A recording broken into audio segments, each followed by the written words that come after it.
Nos encontramos en la Universidad Nacional Pedro Rusgallo en busca del escritor Andrés Díaz Núñez.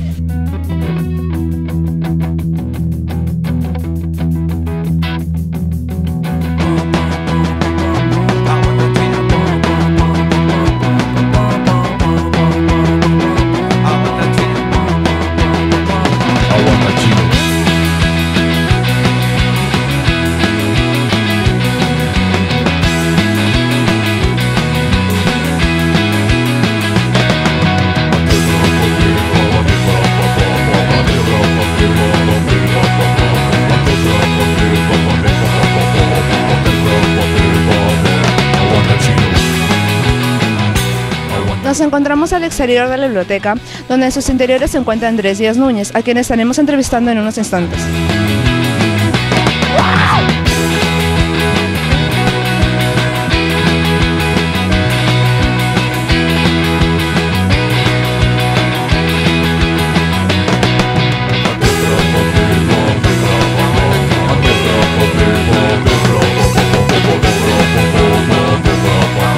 Bueno, aquí nos encontramos con el señor Andrés Díaz Núñez y vamos a hacerle una pequeña entrevista.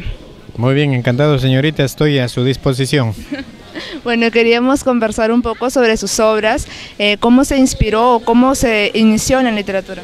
Bueno, si queremos hacer una historia acerca de cómo empecé a escribir, les diría que mi primer poema lo escribí cuando terminé el 5º año de primaria. Escribí un poema a la escuela que tenía pena, nostalgia por la escuelita que iba a dejar.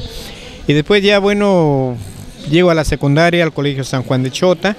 Allí escribo algunos poemas y después ya cuando voy a la Universidad Nacional de Trujillo, ahí ya conocí a poetas ya conocidos, por ejemplo Eduardo González Viaña, Manuel Ibáñez Rosaza. Entonces parece que la presencia de estos jóvenes poetas me impulsaron, me estimularon más para seguir escribiendo. Y después así seguí escribiendo un tanto en silencio hasta que de repente me hice profesional y vine a Chiclayo y ya es así como por el año más o menos 1970 me presenté a un concurso de poesía y ocupé el primer puesto. Y vi por primera vez mi nombre en la industria. Y el comentarista decía, bueno, ya tenemos un nuevo joven poeta en la literatura lambayecana.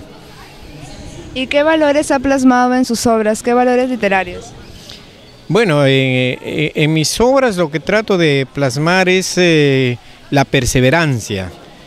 La perseverancia, y prueba de ello se nota en Rastros Sangrantes, donde hago ver pues que para triunfar en esta vida, en este mundo, se necesita ser perseverante. Es necesario trazarse, es necesario hacer como una brújula, o trazarse tener una brújula, trazarse un ideal y sobre ese ideal tratar de marchar y hacer las cosas. Entonces yo hago ver, por ejemplo, ahí en Rastros Sangrantes, que como Luz Dena, a pesar de ser un estudiante, falta de medios económicos, pero al final ella triunfa gracias a su perseverancia. Entonces yo creo que este valor, este aspecto es lo que trato de destacar en mis obras. Y también hago ver, por otro lado, la pobreza, las dificultades por las que atraviesan muchas personas, sobre todo humildes. Atraviesan por dificultades tanto para estudiar como para trabajar y para hacer otras cosas. Y cuéntenos una de sus anécdotas así escribiendo que le ha pasado. Bueno, hay tantas cosas, tantas anécdotas que contar. A ver, bueno, les contaré pues que cuando yo estuve en la Universidad Nacional de Trujillo, estudiaba letras en la especialidad de lengua y literatura. Yo recuerdo cuando estuve en el primer año de letras, habíamos un promedio de 120 alumnos y había una chica que me gustaba, pero como siempre los de la sierra somos muy tímidos, aunque ahora creo que con la tecnología ha cambiado un poco. Entonces yo no le decía nada a la chica, era de la selva. Y bueno, chica simpática, y bueno, yo trataba de ganarme la simpatía o de decirle algo, pero no podía. Lo cierto es que un día decidí escribirle un poema. Le escribí el poema y la entregué. con la finalidad de que, bueno, ella pusiera algo de interés en mi persona. Terminamos la clase y luego ya salíamos por la calle. Ella leyó el poema y después, bueno, me miró fijamente de pies a cabeza y me dijo, mira, tú no tienes ni la cara de poeta.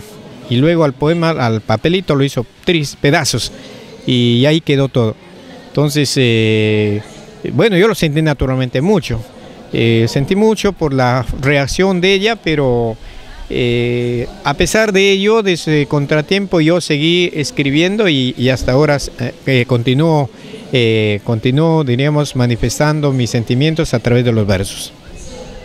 Bueno, y una pregunta que nos ha quedado a todos es: ¿en qué se inspiró para escribir la obra Hombres que parecen sombras?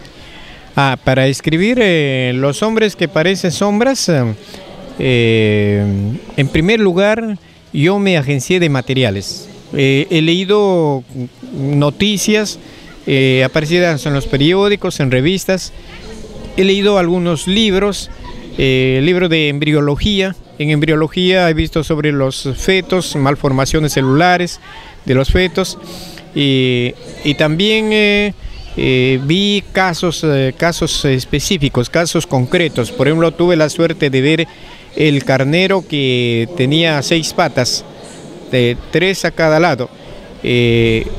Al mismo tiempo tenía 2 penes, 4 testículos y 2 anos. El carnero lo exhibieron en el Coliseo cerrado, pero de esto hace más o menos fue por el año 70. Entonces ahí también exhibieron por ejemplo una gallina que tenía 3 patas. La tercera pata salía a la altura de la cloaca, o sea, de la cloaca hacia arriba estaba la pata. Cuando yo le pregunté al dueño que cómo hacía la gallina para realizar el coito con el gallo, me dijo que la gallina doblaba la pata, la tercera pata, la doblaba sobre la espalda, diríamos, de la gallina, y quedaba al descubierto así, bueno, el sexo. Cuando yo le pregunté que por cuál de los anos, porque la gallina tenía 2 anos, 2 cloacas, por cuál de las cloacas ponía el hueco, me dijo que a veces por uno, a veces por el otro, o por ambos a la vez. Y cuando ya le seguí preguntando, el señor se molestó, se incomodó, ¿no? Y yo le engañé que yo era estudiante de biología, y que como era estudiante de biología acá en la Universidad Perú Ruiz Gallo, me había interesado averiguar sobre estos animales bastante raros. Una vez que almacené esos datos, esa información, entonces empecé a estructurar la novela. En un comienzo casi decido por escribir cuentos, o sea, con ese material que había recogido, incluso había leído por ejemplo el caso de la señora, una australiana que actualmente vive, es enfermera, la que come papeles, y su plato favorito es papel periódico y el de contabilidad. Entonces yo pensé primero escribir cuentos, o sea, un cuento con cada tema, pero mi idea era estructurar, articular todas esas historias. Entonces para ello decidí hacer la novela, pero esto no me fue tan fácil para hacer la estructura. Entonces estaba piense, organizando ideas mentalmente, cómo hacerlas, cómo para articular esas diversas historias que se habían dado en diversas partes del mundo. Entonces hasta que de repente una tarde de octubre del año 71, una tarde de octubre fue del año 81, logré ver mentalmente ya la historia articulada. Entonces a partir de ahí empecé a hacer la estructura de la novela. Una vez que terminé la estructura, ya empecé a desarrollar, luego aplicando las diversas técnicas narrativas contemporáneas. Bueno, le damos muchas gracias por su tiempo y su amabilidad de brindarnos esta pequeña entrevista. Gracias también por haber tenido la gentileza de haberme visitado a esta Universidad Nacional Perú Ruiz Gallo. Muchas gracias.